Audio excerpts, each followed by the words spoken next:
नमस्कार दोस्तों। KVS TGT PGT की परीक्षा के अंतर्गत हमने जो श्रृंखला चला रखी है, उस श्रृंखला के अंतर्गत आज हम आपके सामने 5वां वीडियो लेकर के हाजिर हुए हैं। तो आइए वीडियो की शुरुआत करते हैं।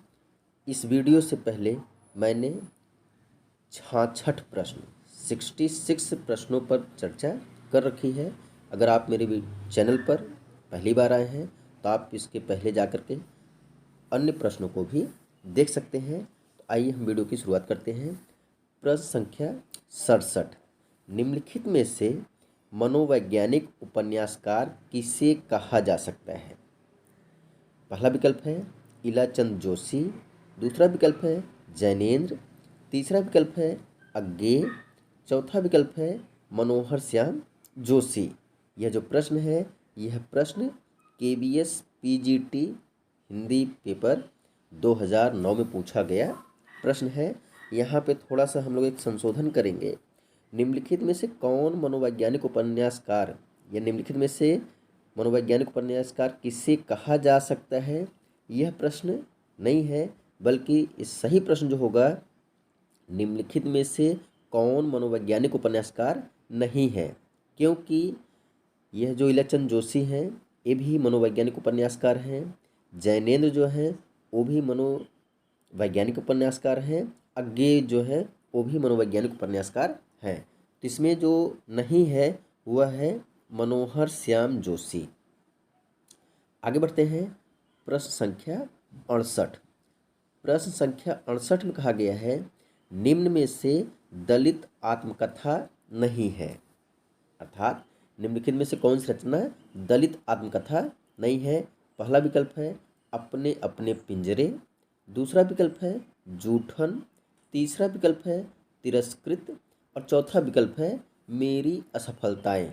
यह जो प्रश्न है, यह प्रश्न केवीएस पीजीटी परीक्षा 2011 में पूछा गया प्रश्न है। प्रश्न एक बार मैं फिर से दोहराता हूँ। निम्नलिखित में से दलित आत्मकथा नहीं है।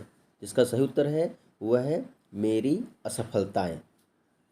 आगे बढ़ते हैं। प्रश्न संख्या 69। प्रश्न संख्या 69। प्रश्न संख्या 69 में क्या पूछा है? कह रहे हैं निम्नलिखित में से कौन रेखा चित्र विधा की रचना नहीं है?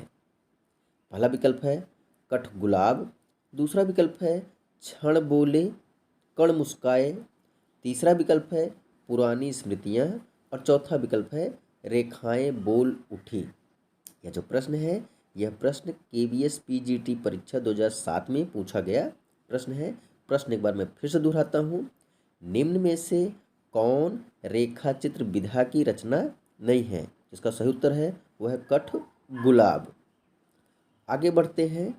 प्रश्न संख्या 70। प्रश्न संख्या 70 में कहा गया है अल्मोड़े का बाजार। अल्मोड़े का बाजार किस विधा की रचना है? पहला विकल्प है जीवनी, दूसरा विकल्प है रिपोर्ताज, तीसरा विकल्प है प्रगीत, चौथा विकल्प है यात्रा वृत्त। यह जो प्रश्न है, यह प्रश्न केवीएस पीजीटी परीक्षा 2011 में पूछा गया प्रश्न है। प्रश्न एक बार मैं फिर से दोहराता हूँ। अल्मोड़े का बाजार किस विधा की रचना है? इसका सही उत्तर है वह है रिपोर्ताज। आगे बढ़ते हैं। प्रश्न संख्या 71। प्रश्न संख्या 71 करें अर्धकथानक। अर्धकथानक किस विधा की रचना है? पहला विकल्प है जीवनी, दूसरा विकल्प है उपन्यास, तीसरा विकल्प है आत्मकथा और चौथा विकल्प है नाटक। यह जो प्रश्न है, यह प्रश्न DSSB पीजीटी परीक्षा 2012 में पूछा गया प्रश्न है। प्रश्न एक बार मैं फिर से दोहराता हूँ। अर्धकथानक किस विधा की रचना है? इसका सही उत्तर है वो है आत्मकथा। आगे बढ़ते हैं। प्रश्न संख्या 72। निम्न में किस पत्रिका से संबंधित साहित्यकार नहीं है? मतलब कौन सा सुमेलित नहीं है? पहला विकल्प है नया ज्ञानोदय। नया ज्ञानोदय रविंद्र कालिया, दूसरा विकल्प है पहल ज्ञानरंजन, तीसरा विकल्प है तद्भव अखिलेश और चौथा विकल्प है दस्तावेज रामचंद्र तिवारी। तो इसमें कौन सा सुमेलित नहीं है? यह जो प्रश्न है, यह प्रश्न KVS PGT परीक्षा 2012 में पूछा गया प्रश्न है। तो एक बार प्रश्न को फिर से देखिएगा। निम्न में किस पत्रिका से संबंधित साहित्यकार नहीं है, अर्थात कौन सुमेलित नहीं है? जिसका सही उत्तर है वह है दस्तावेज, रामचंद्र तिवारी। यह सुमेलित नहीं है, बाकी सभी सुमेलित थे। नया ज्ञानोदय रविंद्र कालिया का है, पहल ज्ञान रंजन की है और तद्भव अखिलेश का है। तद्भव अखिलेश का है। आगे बढ़ते हैं। प्रश्न संख्या 73।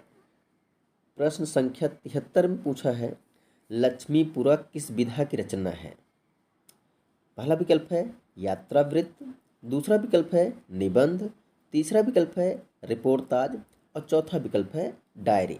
यह जो प्रश्न है, यह प्रश्न PGT परीक्षा 2013 में पूछा गया प्रश्न है। प्रश्न एक बार मैं फिर से दोहराता हूँ। लक्ष्मीपुरा किस विधा की रचना है? जिसका सही उत्तर है वह है रिपोर्टाज। लक्ष्मीपुरा रिपोर्टाज विधा की रचना है। आगे बढ़ते हैं। प्रश्न संख्या 74। वागार्थ पत्रिका कहाँ से प्रकाशित होती है?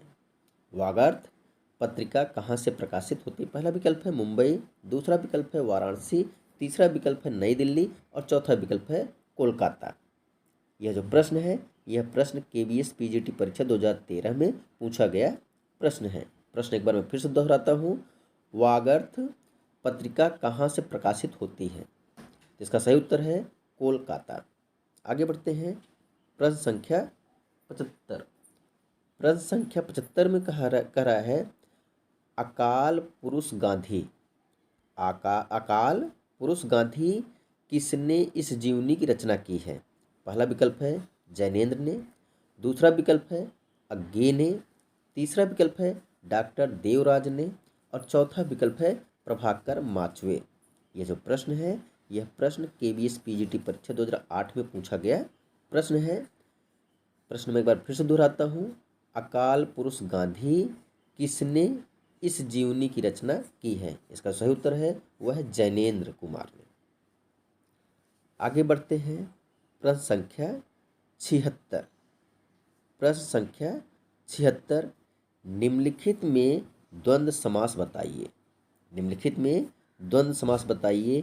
पहला विकल्प है शोकाकुल, दूसरा विकल्प है सर्वोत्तम, तीसरा विकल्प है वीर पुरुष और चौथा विकल्प है पाप पुण्य। यह जो प्रश्न है, यह प्रश्न नवोदय विद्यालय PGT परीक्षा 2011 में पूछा गया प्रश्न है। प्रश्न में एक बार फिर से दोहराता हूँ। निम्नलिखित में द्वंद्व समास बताइए। तो इसका सही उत्तर है पाप पुण्य, पाप और पुण्य। आगे बढ़ते हैं। प्रश्न संख्या 77। प्रश्न संख्या 77 में निम्न में से कौन वर्णिक छंद है? निम्नलिखित में से कौन सा वर्णिक छंद है? पहला विकल्प है दोहा, दूसरा विकल्प है चौपाई, तीसरा विकल्प है सवैया और चौथा विकल्प है रोला। यह जो प्रश्न है, यह प्रश्न नवोदय विद्यालय PGT परीक्षा 2014 में पूछा गया प्रश्न है। प्रश्न मैं फिर से दोहरा देता हूँ। निम्न में से कौन वर्णिक छंद है? तो इसका जो सही उत्तर है वह है सवैया। आगे बढ़ते हैं। प्रश्न संख्या 78। प्रश्न संख्या 78। परमानंद शब्द में कौन सा समास है? परमानंद शब्द में कौन सा समास है? पहला विकल्प है तत्पुरुष समास, दूसरा विकल्प है द्वंद्व समास, तीसरा विकल्प है कर्मधारय समास, चौथा विकल्प है अव्ययी भाव समास। यह जो प्रश्न है, यह प्रश्न DSSB PGT परीक्षा 2015 में पूछा गया प्रश्न है। प्रश्न मैं फिर से दोहराता हूँ। परमानंद शब्द में कौन सा समास है? जिसका सही उत्तर है कर्मधारय समास। आगे बढ़ते हैं। प्रश्न संख्या 79। विभत्स रस का स्थायी भाव है। विभत्स रस का अस्थायी भाव है। पहला विकल्प है शोक, दूसरा विकल्प है विस्मय, तीसरा विकल्प है जुगुप्सा, चौथा विकल्प है अद्भुत। यह जो प्रश्न है, यह प्रश्न PGT परीक्षा 2016 में पूछा गया प्रश्न है। प्रश्न में एक बार फिर से दोहराता हूँ। विभत्स रस का स्थायी भाव है, इसका सही उत्तर है जुगुप्सा। आगे बढ़ते हैं। प्रश्न संख्या 80। प्रश्न संख्या 80 में क्या पूछ रहा है?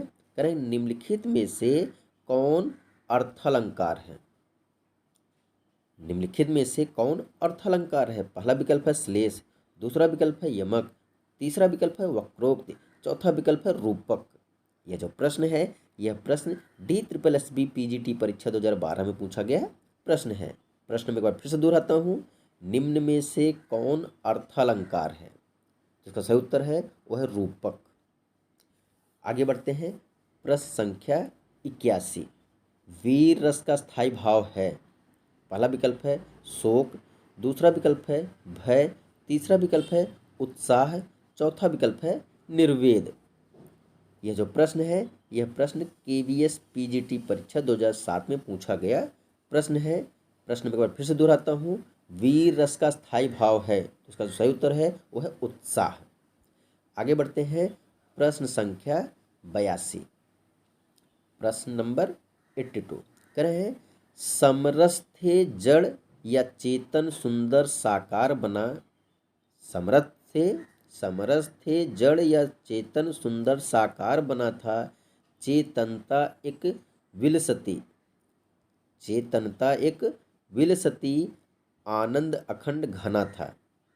इन पंक्तियों में कौन सा रस है? पहला विकल्प है श्रृंगार रस, दूसरा विकल्प है करुण रस, तीसरा विकल्प है शांत रस और चौथा विकल्प है भयानक रस। यह जो प्रश्न है, यह प्रश्न KVS PGT परीक्षा 2008 में पूछा गया प्रश्न है।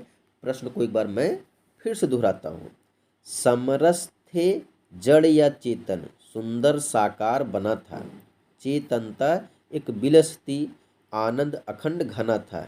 इन पंक्तियों में कौन सा रस है? इन पंक्तियों में जो रस है वो है शांत रस। आगे बढ़ते हैं। प्रश्न संख्या 83। प्रश्न संख्या 83 में देखिए क्या पूछा है। कह रहे हैं पंचवटी शब्द में कौन सा समास है? पंचवटी शब्द में कौन समास है? पहला विकल्प है कर्मधारय, दूसरा विकल्प है द्विगु, तीसरा विकल्प है अव्ययी भाव और चौथा विकल्प है तत्पुरुष। यह जो प्रश्न है, यह प्रश्न KVS PGT परीक्षा 2012 में पूछा गया प्रश्न है। प्रश्न में एक बार फिर से दोहरा देता हूँ, पंचवटी शब्द में कौन सा समास है? इसका सही उत्तर है वह है द्विगु समास। कौन समास है? द्विगु समास। आगे बढ़ते हैं। प्रश्न संख्या 84। बिनु पग चलें सुनय बिनु काना, इनमें कौन सा अलंकार है? पहला विकल्प है असंगत, दूसरा विकल्प है श्लेष, तीसरा विकल्प है रूपक और चौथा विकल्प है वक्रोक्त। यह जो प्रश्न है, यह प्रश्न KVS PGT परीक्षा 2009 में पूछा गया प्रश्न है। प्रश्न को एक बार मैं फिर से दोहराता हूँ, बिनु पग चले सुनय बिनु काना, इनमें या इसमें कौन सा अलंकार है? इसका सही उत्तर है असंगत अलंकार। आगे बढ़ते हैं। प्रश्न संख्या 85। निम्न में अर्धस्वर कहलाता है, अर्थात निम्नलिखित में से कौन सा स्वर ऐसा है जिसको अर्धस्वर के अंतर्गत काउंट किया जाता है? पहला विकल्प है य, दूसरा विकल्प है म, तीसरा विकल्प है र और चौथा विकल्प है ल।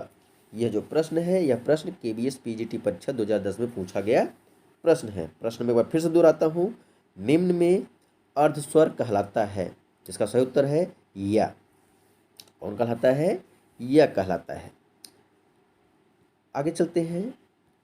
आगे है प्रश्न संख्या 86।